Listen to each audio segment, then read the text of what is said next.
Hello, bonjour à toutes et à tous, j'espère que vous allez bien. Cette année, avec Antonelli, Berman, Hadjar et Bortoleto, nous aurons 4 rookies en Formule 1 pour 2025. Par leur succès en Formule de promotion, en karting, puis en F4, puis en Formule régionale, puis en Formule 3, puis enfin en Formule 2, ils auront réussi à glaner leur place en Formule 1 pour 2025. Pendant un temps, certains de leurs adversaires étaient rangés dans la même catégorie qu'eux, dans les mêmes temps de passage, voire même un peu mieux. Et pourtant, certains de ces pilotes végètent encore en Formule 3 à l'heure qu'il est. Alors qui étaient les rivaux numéro 1 de nos rookies de Formule 1 et surtout, que sont-ils devenus? On commence par mon préféré de la liste, celui en qui je voyais un très gros potentiel, Taylor Barnard, pilote britannique de 20 ans qui a longtemps rivalisé avec Andrea Kimi Antonelli. Alors certes, c'est pas franchement évident de dégager un rival à Antonelli tant l'Italien a souvent été dans une catégorie à part. Mais Barnard et Antonelli ont pourtant commencé sous les mêmes couleurs en karting, pour l'équipe de Nico Rosberg. À eux deux, ils terrorisaient le karting européen et mondial. Mais comme deux orphelins qu'on aurait séparés enfants, quand Rosberg s'est désengagé du karting, Antonelli a conservé le soutien de Mercedes tandis que Barnard s'est retrouvé avec rien, avant que la jeune équipe PHM Racing ne le soutienne à partir de 2022. Avec un budget limité, Barnard n'a pas eu le loisir des tests illimités et de l'excellent matériel Prema d'Antonelli. C'est ça qui rend les perfs de Barnard aussi impressionnantes. Deuxième de F4 allemande derrière Antonelli, il fait aussi un excellent deuxième de Formule régionale Moyen-Orient où il échoue à seulement 40 points d'Antonelli en étant le seul pilote hors Prema dans le top 4. Fantastique dixième de Formule 3 dans une très modeste Genzer avec une victoire en 2023, il est finalement enfin repéré par McLaren en Formule E. La F1 n'a pas repéré son talent, il s'épanouit désormais pleinement en Formule E, devenant récemment le plus jeune pilote sur un podium du championnat du monde de Formule E à seulement 20 ans. Mention forcément honorable à Rafael Camara, brésilien de 19 ans qui, au contraire de Barnard, a toujours été coéquipier d'Antonelli, restant constamment dans son ombre en karting comme en monoplace. Il l'a certes battu occasionnellement sur des courses, mais sur l'entièreté d'une saison, que ce soit en championnat d'Europe de karting, en F4 italienne ou en Freca, le constat restait implacable, Camara finissait derrière Antonelli. En temps normal, n'importe quel pilote avec les perfs de Camara aurait fait les gros titres, mais Antonelli était là et prenait toute la lumière. Jeune pilote Ferrari, le Brésilien a enfin pu sortir de l'ombre d'Antonelli quand celui-ci est parti en F2 en 2024, et Camara a pu dominer la Freca. Il sera en Formule 3 en 2025 chez la référence Trident. Il a pris du retard, mais il peut garder l'objectif de rejoindre son ancien coéquipier en F1 en 2027-2028. Quelle semble loin cette époque où l'Allemand Tim Tramnitz, aujourd'hui 20 ans, se battait avec Olli Bermann. C'était en 2021 quand les deux se partageaient les victoires en F4 allemande et italienne. Après une bataille pour le titre jusqu'à l'ultime course, c'est finalement le Britannique qui triomphait, Tramnitz se contentant d'un titre de vice-champion. La cassure entre les trajectoires de Berman et Tramnitz surviendra seulement quelques semaines après.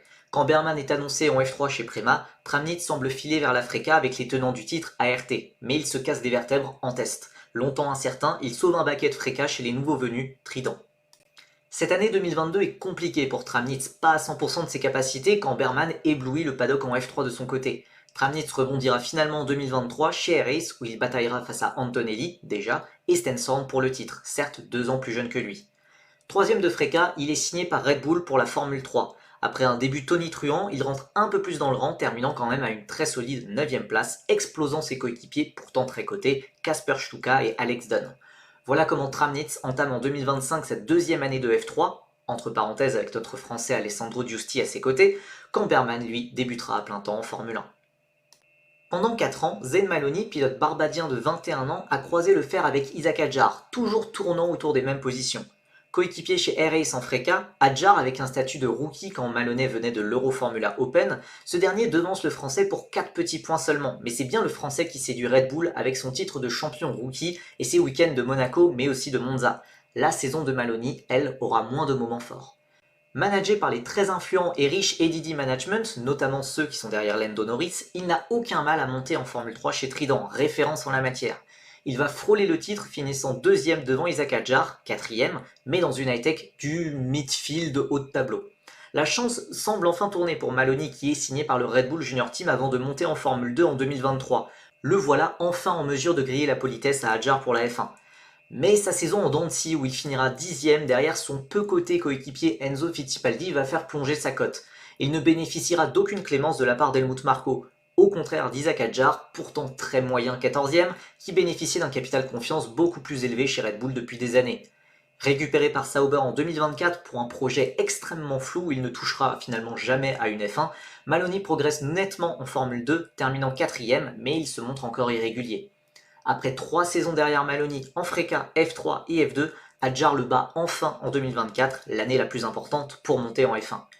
Aujourd'hui, Maloney a rebondi en Formule E chez Abt Lola Yamaha, où il cherche encore ses marques. Parmi les autres rivaux d'Adjar, j'aurais aussi pu évoquer Jack Crawford, américain de 19 ans, lui aussi un ex-pilote Red Bull qui repart pour une 3e saison de F2 et qui peut encore espérer un baquet de F1, peut-être du côté d'Andretti Cadillac en 2026. Ou encore Adrien David, français de 20 ans, champion de F4 française 2019 ou vice-champion de FRECA 2021, injustement lâché par Renault puis Alpine malgré des résultats impressionnants et dont la carrière patine en endurance en LMP3 depuis.